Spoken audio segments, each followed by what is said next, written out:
Welcome everyone. We're over here at Harvard Eye Associates. You know, usually we have Dr. John Hovnanian sit down in the studio with me, but today we're privileged to come over here where he works, his studio, so to speak. Am I right? Welcome to our studio. It's nice to see you. It's really good to be here, and I have to comment, I haven't been here for a couple years. What you guys did, the remodel here, is absolutely beautiful. It's very welcoming, very calming. It looks like a resort walking in here. Well, thanks very much. You know, a lot of effort has gone into trying to make an environment that's more comfortable for our patients, as well as giving the most advanced in technology that we can for eye care. So hopefully that's reflected. And most of all, we've got a great team of people who enjoys taking care of patients. And so that's probably the best thing that we have here. And I understand that today I'm going to be talking to some of the other doctors here, and each one of them kind of specialize in a certain field, and we're going to find out more about that, right? That's right. You asked me to do this some time ago, and I think it was a great suggestion. You know, medicine in general, and eye care in particular, has gone through a evolution over time where technologies that we use have become far more advanced than they used to be, and we depend for proper diagnosis, for early detection of disease, and also for monitoring diseases upon having very precise information that can only come from certain diagnostic devices. And then on the other hand, we have new treatment tools, lasers and other technologies that never existed in the past that now allow us to give treatments that, well, they just weren't available before. So we'll talk a little bit with some of our experts about that too.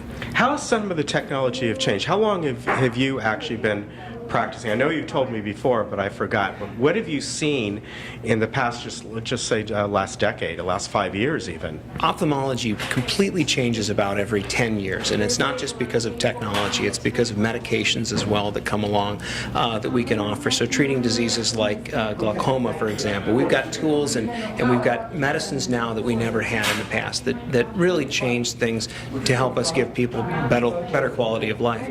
In surgery, we do things far differently than we did almost 20 years ago when I started practicing.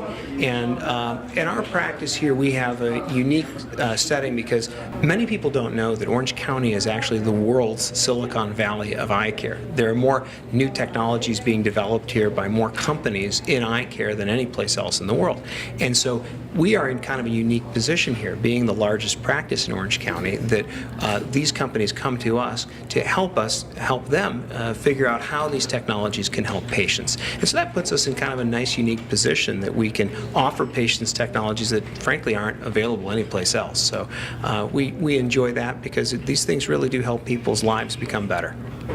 Well, when you've come on our show in the studio, you've often brought photos with you of this, but today we're going to talk to some of the fine doctors here that I've talked to in the past before, but this time we're going to be able to see some of that technology firsthand and up close. That's right, and we'll give you a look at what it looks like and also, more importantly, how it helps our patients. All right, I'm looking forward to it, so come on along with us and we'll take a look together.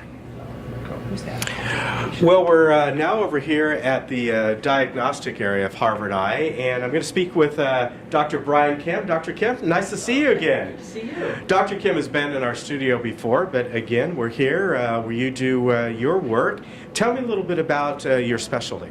Well, I'm the newest addition to the Harvard Eye family. I've been here since September of last year, and my specialty is medical retina and cataract surgery. So I specialize in the diseases of the macula and retina.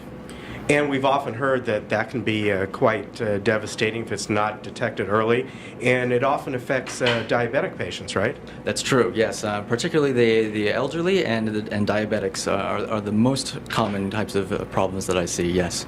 And now with machines like this right over here, you can detect things far earlier than you used to be able to, right? That's correct. This is what we call an OCT imaging camera, and this is one of our newest additions to many of our high-tech equipment here.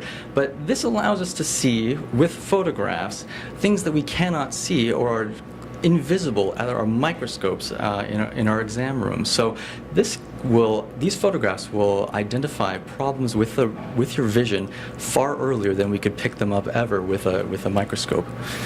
And who would come in and do this? Like if I just came in for my standard yearly eye exam, at my age, I'm 57, would you have me sit in front of there, or would you first talk to me about my background, and after initial eye exam, feel I might be a candidate to come over here and take a closer look? Sure, we usually talk to you first and ask you how you're doing, and we will do a cursory initial examination just to make sure that everything looks as accordingly. And if we can't find any reasons or we see something strange in your retina, then we might bring you over here and take a look. This oftentimes picks up things that we can't see. And when you detect something early, what is the next steps that can be taken? Depending on what the condition is, early identification is always the key to pretty much every problem. The earlier we catch something, the earlier we can treat something, and the better prognosis that you have in the long run. So it's something, macular degeneration is something that's treatable. Macular degeneration is a treatable condition. Depending on what type of macular degeneration you have, the different treatments are available. Dry macular degeneration, as we've talked before on your show, is we treat with micronutrients, vitamins, and dietary changes that slow the process down. For wet macular degeneration, we offer a multitude of kinds of treatments, typically in the form of medications, can also be lasers. You know, with our advancing technology and advancing as fast as it is currently, things are changing almost on a daily basis here. So, well, it's good news that the technology today can really have great benefits for people. The key is get your eyes examined, and then from there, if it needs a further examination with a machine such as this or consultation with you, that's the key to get out it early, right? Absolutely correct. Yeah. Well, it's great, and to have all the equipment behind here these are all for different types of exams, right? That's correct. That's correct. Yes. All right. Well, come in here, and when you get your basic eye exam, if Dr. Kim feels that you need to come over to this machine here, he'll bring you over, and hopefully it goes smoothly for everyone. I want to thank you for joining with us today and giving us a little tour here. Great technology here, and it's good to see you again. Good to see you. Thanks for stopping by. All right. Well, we're sitting here now in one of Harvard Eye's newer exam rooms, and I'm sitting with Dr. Karen Skvarna. Welcome. Nice to have you, in your office here. Nice to be interviewing you. Nice to meet you. Tell me a little bit about your specialty. Well, I see the dry eye patients here at Harvard Eye. I also do complete eye exams and contact lens work. But over the years, I've just developed an affinity for people who have trouble with dry eyes, and people have been coming in to see me. Yeah, we know that that's quite a problem. Everyone gets dry eyes once in a while just because of the environment, wind, or something like that. But there are people who have this problem as an acute problem, right? Yes, there are. There are people who have acute problems throughout the year. There's some people who have a problem all the time. So it's a chronic dry eye problem. And those tend to be the people that I spend a lot of my time with. Well, we're sitting in, as I said, one of your newer exam rooms, and I'm looking around. And I'm, we all remember the old kind of eye exams, and you have the sheet of paper on the wall, and you read out the letters. We look above us here, of course, nowadays with tech, everything is up here on a screen, and you can't see it here, but there's a mirror over here. And I had an eye exam years ago, and I remember sitting here doing this, but the technology has really advances even in basic eye exams. Yes, it has. So we have our eye chart up here that we use to check for people's acuity, which is one of the ways that we help people see better, but we also use that as a way to assess how healthy their eyes are. This slit lamp that we have right here, this is something that has been used for a long, long time, and that allows us to look at the front of the eye and the middle of the eye and the back of the eye. We use this over here, which is the phoropter, and that's something that we use. Here? Yeah, this is something that we use to help create a prescription for people's glasses. Now, I'm going to come back one day and do an eye exam, and we'll tape that. But for somebody coming in like that, basic eye exam, how long does it usually take, the whole process? From start to finish, I would allow about an hour for an eye examination. You will start out filling out some paperwork, telling us what your chief complaint is or what you're having problems with. We'll also be addressing your health history and your family medical history. We would be bringing you back to the back and doing some testing for some of the things that we need to know about before we see you. Then we would be doing a refraction, and we would be using the slit lamp here to evaluate the front of your eye.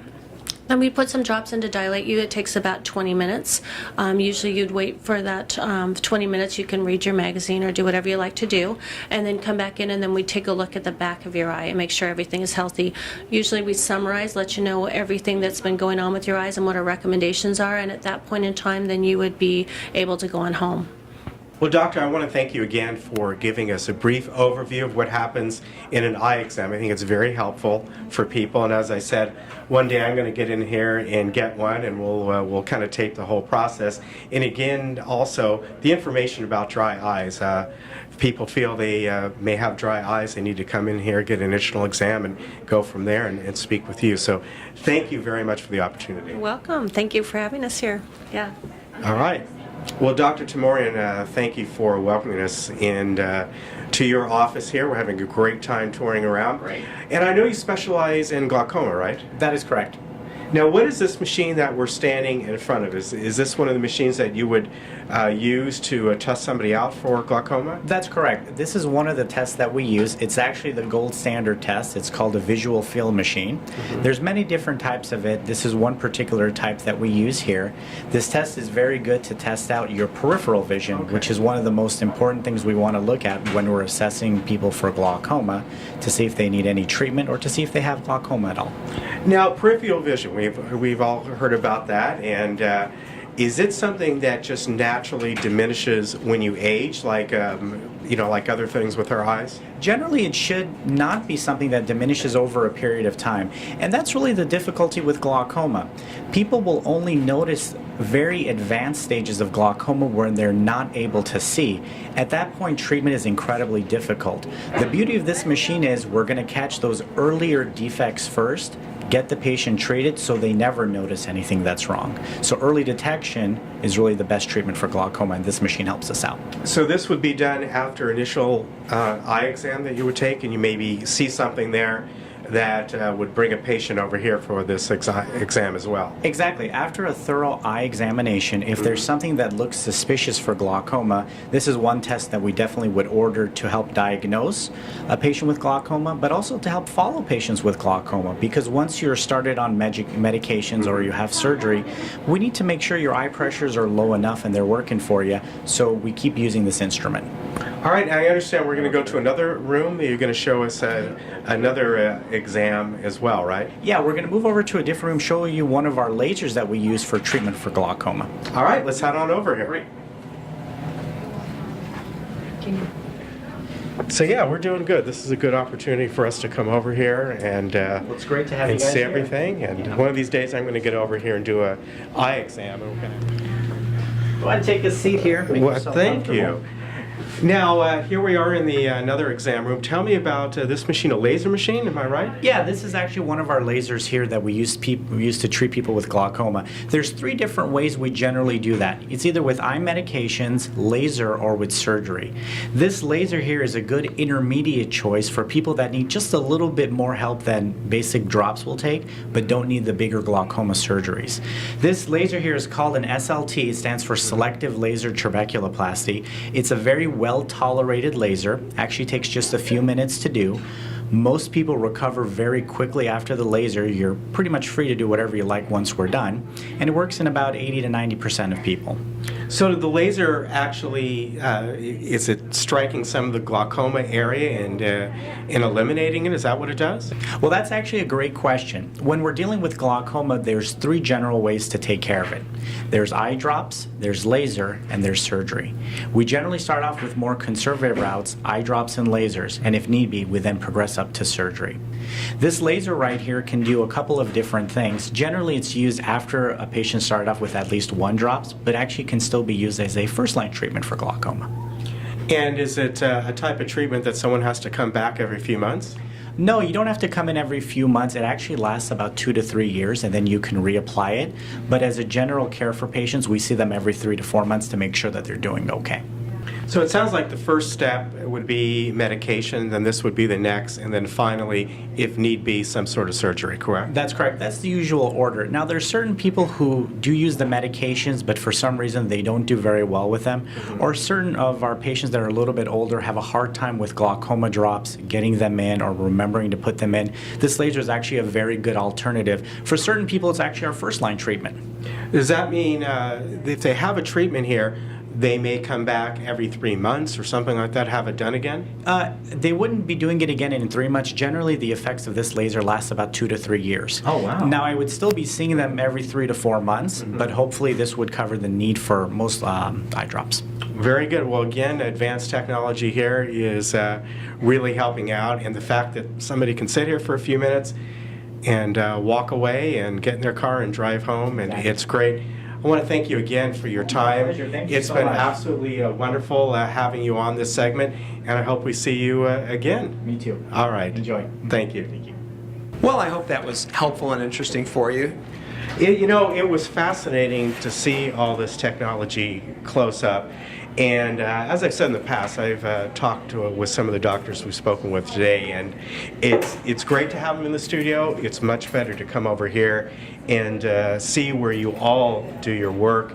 And this facility is just absolutely wonderful, and all that you have to offer to your patients. One day maybe we'll have some of these devices built into our smartphones so that we could do it in the studio or any place else. We can come to a patient's home and do the treatments. But for now, they're here and they work very well. And we're excited because for everything that you see here, there are 2 more technologies that are on the way that will work even better in the future. So we're excited to be part of that now and in the future. So thanks for joining us. Well, thank you. It's been wonderful, and maybe we'll come back again sometime. Look forward to it.